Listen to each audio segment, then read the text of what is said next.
இந்த நாளின் காலைவெளியிலே ஆண்டவர் நமக்கு தருகிற வார்த்தை சங்கீதம் 138வது அதிகாரம் 6வது வசனம். கர்த்தர் உயர்ந்தவராயிருந்தும் தாழ்மையுள்ளவனை நோக்கி பார்க்கிறார், மேட்டிமையானவனையோ தூரத்திலிருந்து அறிகிறார். அன்பான தெய்வ பிள்ளைகளே, நம்ம எல்லாருக்கும் ரொம்ப அதிகமாய் தெரிந்த இந்த வசனம் என்ன சொல்கிறது என்றால், ஆண்டவர் உயர்ந்தவராயிருந்த பொழுதிலும் அவர் தாழ்மை உள்ளவனை நோக்கி பார்க்கிறார். எந்த மனிதன் தாழ்ந்த சிந்தை உள்ளவராயிருக்கிறாரோ, எந்த மனுஷி ஆண்டவருக்கு பிரியமான பிள்ளைகளாய் தன்னைத்தான் தாழ்த்தி தன்னை ஆண்டவருக்கு ஒப்பு கொடுத்து வாழ்கிறார்களோ, அவளுடைய வாழ்விலே ஆண்டவர் அற்புதத்தை செய்ய வல்லவராயிருக்கிறார். அவர் உயர்ந்தவராய் இருந்த பொழுதிலும் தாழ்மையுள்ளவர்களை அவர் நோக்கி பார்க்கிற தெய்வமாயிருக்கிறார். அன்பான தெய்வ பிள்ளைகளே, என்னுடைய வாழ்விலே அற்புதம் நடக்கல, என்னுடைய ஜெபம் கேட்கப்படவில்லை என்று சொல்லி ஒருவேளை நீங்க நினைப்பீங்கன்னா, நம்ம எல்லாரும் நினைப்போனா, இந்த நாளிலே ஒன்று நாம் புரிந்து கொள்ள வேண்டும். நம்முடைய வாழ்விலே தாழ்மையின் அனுபவம், தாழ்மையின் குணங்கள் இருக்கிறதா என்பதை நாம் அலசி ஆராய வேண்டும். அவர் உயர்ந்தவராயிருந்தும் தாழ்மை உள்ளவனை நோக்கி பார்க்கிறாராம். நம்ம கூப்பிடும் போது நம்முடைய சத்தத்துக்கு செவி கொடுக்கும்படியாய் அவர் நம்மை நோக்கி பார்க்கிற தெய்வமாயிருக்கிறார். எப்பொழுது என்றால் நாம் தாழ்மை உள்ளவர்களாயிருக்கோம். கர்த்தருக்கு முன்பதாக தாழ்மைப்படுங்கள், அவர் உங்களை உயர்த்துவார் என்று வார்த்தை சொல்றாரு. அன்பான தெய்வ பிள்ளைகளே, யாக்கோபு 4வது அதிகாரம் 10வது வசனம். கர்த்தருக்கு முன்பாக தாழ்மைப்படுங்கள், அப்பொழுது அவர் உங்களை உயர்த்துவார். அன்பான தெய்வ பிள்ளைகளே, தாழ்மை உள்ளவனுக்கு அவர் கிருபை அளிக்கிறதை இந்த காலை வேளையிலே நம்மிடத்துல அவர் எதிர்பார்க்கிறது தாழ்மை. பிரியமானவர்களே, தாழ்மைனா என்னால முடியாது அப்படி இந்த காம்ப்ளெக்ஸ் அல்ல, இன்ஃபீரியாரிட்டி காம்ப்ளெக்ஸ் அல்ல, தாழ்வு மனப்பான்மை அல்ல. நமக்கு நிறைய காரியங்கள் இருக்கலாம், அல்ல ஆண்டவர் நிறைய விதத்துல நம்மளை ஆசீர்வச்சிருக்கலாம். ஆனா இதெல்லாம் என் ஆண்டவர் எனக்கு தந்தது, அவராலே தான் நான் இப்படி இருக்கிறேன் அப்படிங்கிற ஒரு தாழ்மையின் குணம் நம்மிலே காணப்பட வேண்டும். அல்லது அப்படி இல்லாம என்னுடைய குடும்பம் எப்படி, நான் ஐஸ்வர்யம் உள்ளவள், நான் அழகானவள் என்று சொல்லி நம்ம பல பெருமைகளுக்குள்ளாவோமே, ஆனால் ஆண்டவர் நம்மை உயர்த்தவே முடியாது. பிரியமானவர்களே, அதுதான் இந்த காலை வேளையில ஆண்டவர் மேட்டிமையானவனை அவர் தூரத்திலிருந்து அறிகிறவர். நம்முடைய வாழ்வில மேட்டிமை என்கிற குணம் வந்து விட்டதென்றால் ஆண்டவரால் எந்த ஒரு அற்புதத்தையும் நம்முடைய வாழ்விலே செய்யவே முடியாது.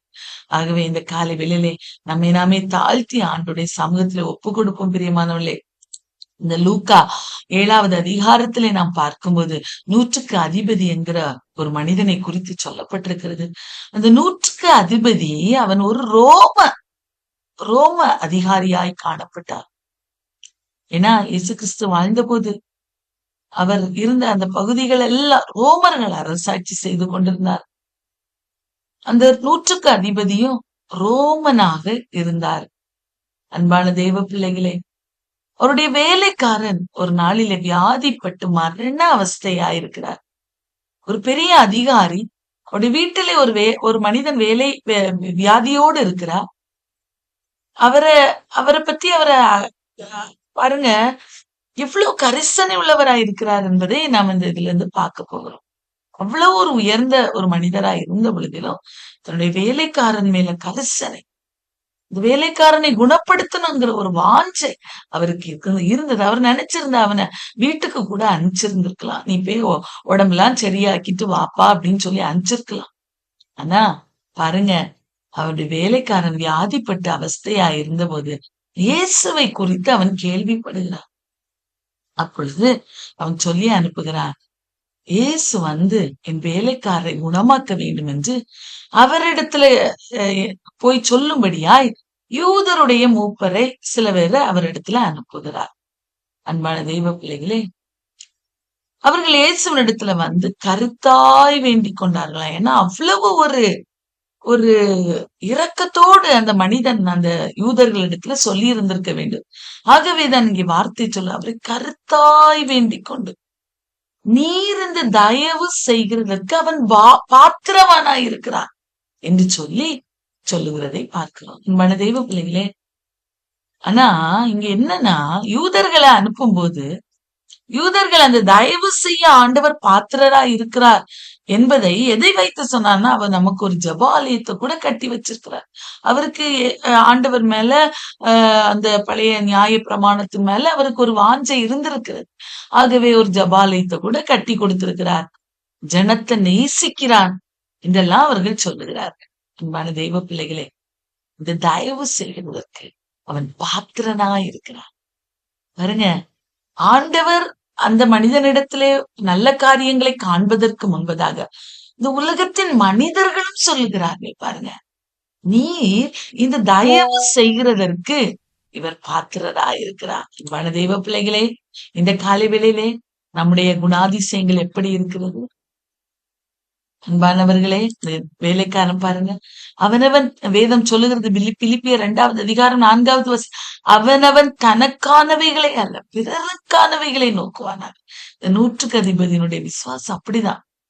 அந்த வேலைக்காரன் சுகமாக வேண்டும், அவன் நன்றாக மறுபடியும் வேலைக்கு வரணுங்கிற ஒரு வாஞ்சை இருந்தது. அடுத்து பாருங்க, நாம எல்லார் மத்தியிலும் ஒரு நல்ல ஒரு மனிதன் என்கிற பேரெடுக்கிற அளவுக்கு நல்ல குணாதிசயங்களை அவன் வைத்திருந்தான். அன்பான தெய்வ பிள்ளைகளே, ஆகவேதான் மற்றவர்கள் இயேசுவிடத்துல நீர் இந்த தயவு செய்கிறதற்கு அவன் பாத்திரனா இருக்கிறார். இந்த காலை வேளையிலே நம்மை பார்த்து உலகத்தின் மனிதர்கள் சொல்ல முடியுமா? நம்மை சுற்றி இருக்கிறவர்கள் சொல்ல முடியுமா? இவர்கள் ஆண்டோடைய பிள்ளைகள், ஆண்டவர் இவர்களுக்கு இரக்கம் செய்ய இவர்களிடத்துல எல்லா குணாதிசயங்களும் இருக்கிறது என்று மற்றவர்கள் நம்மை குறித்து சொல்ல முடியுமா? இந்த காலை வேளையில சிந்தித்து பார்க்க, ஒரு ரோமன், ஒரு புறஜாதியா ஆண்டவர் மேல வைத்திருந்த நம்பிக்கையை பாருங்க. அன்பான தெய்வ பிள்ளைகளே, இயேசு இந்த வார்த்தைகளை சொன்ன உடனே இயேசு போகிறார், கூட போகிறார். அன்பான தெய்வ பிள்ளைகளே, வீட்டுக்கு பக்கத்துல வந்துட்டார் இயேசு. இயேசு வீட்டுக்கு பக்கத்துல வந்துட்டார். வீட்டுக்கு பக்கத்துல வரும்போது அந்த மனிதன் என்ன பண்றாருன்னா, தன் சிநேகிதரை நோக்கி சொல்றாரு, நீங்க எல்லாரும் அவரிடத்துல இயேசுவிடத்துல போய், ஆண்டவரே நீ வருத்தப்பட வேண்டாம், என் வீட்டு வாசலுக்குள்ள பிரவேசிக்கிறதுக்கு நான் பாத்திரன் அல்ல, நான் உம்மிடத்துல வரவும் என்ன பாத்திரனா என்னல, ஒரு வார்த்தை மாத்திரம் சொல்லும், அப்பொழுது என் வேலைக்காரன் சுத்தமாவான் என்று சொல்லி வார்த்தைகளை சொல்லி அனுப்புகிறார். அன்பானவர்களே, அடுத்து அது மாத்திரமல்ல, நான் அதிகாரத்துக்கு கீழ்ப்பட்டவனாயிருந்தோ எனக்கு கீழ்ப்பட்டிருக்கிற சேவகரும் உண்டு. நான் ஒருவனை போவென்றால் போகிறான், மற்றவனை வா என்றால் வருகிறான், என் வேலைக்காரனை இதை செய் என்றால் செய்கிறான் என்று நான் சொன்னதாக சொல்லுங்கள் என்று சொல்லி அனுப்புகிறான்.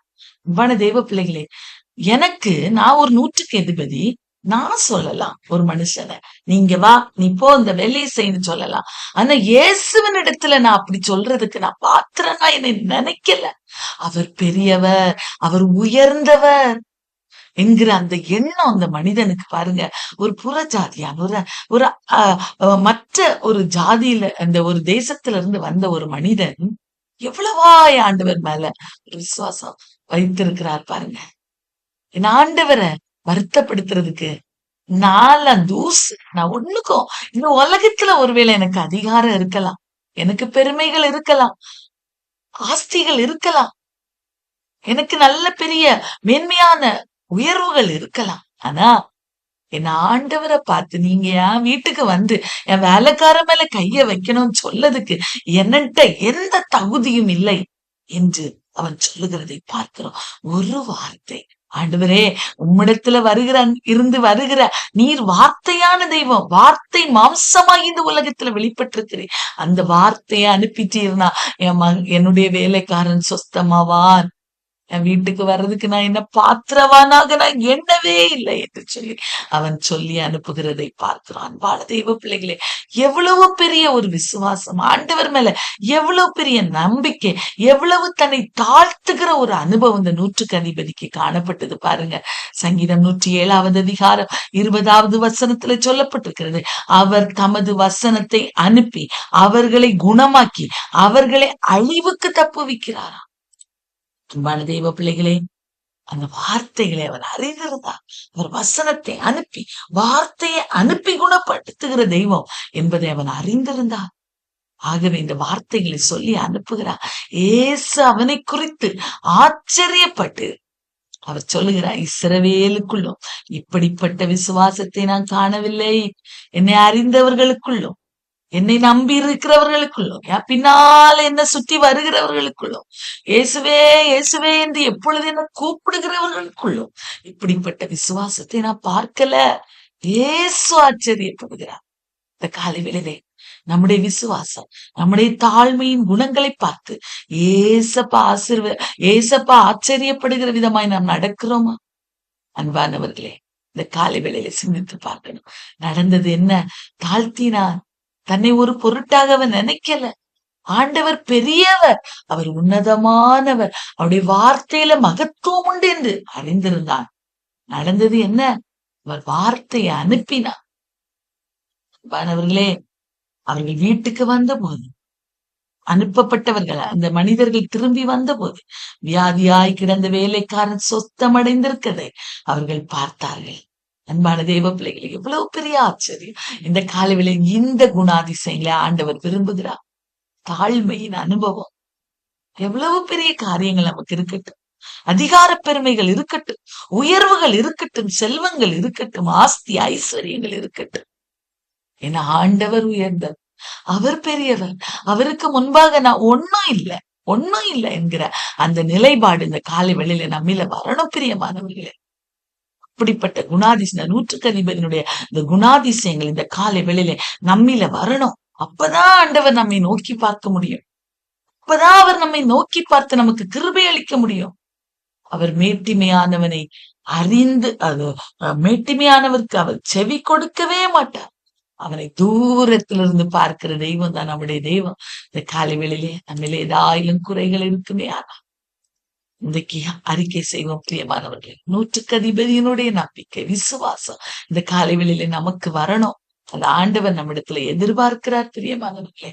நம்ம ஆண்டவர் இடத்துல கேட்க போகிற எல்லாரும் நம்ம கேட்போம். ஆண்டவர் நிச்சயமாய் இன்றைக்கு நம்ம தியானித்து இந்த வார்த்தைகள் இந்த நாள் முழுவதும் நம்ம அறிக்கை செய்வது, இப்படிப்பட்ட தாழ்மையின் குணங்கள் ஆண்டவர் நமக்கு தருவார், நம்மை அலங்கரிப்பார், நம்முடைய ஜபங்களை கேட்டு நமக்கு பதிலை தருவார். அன்பான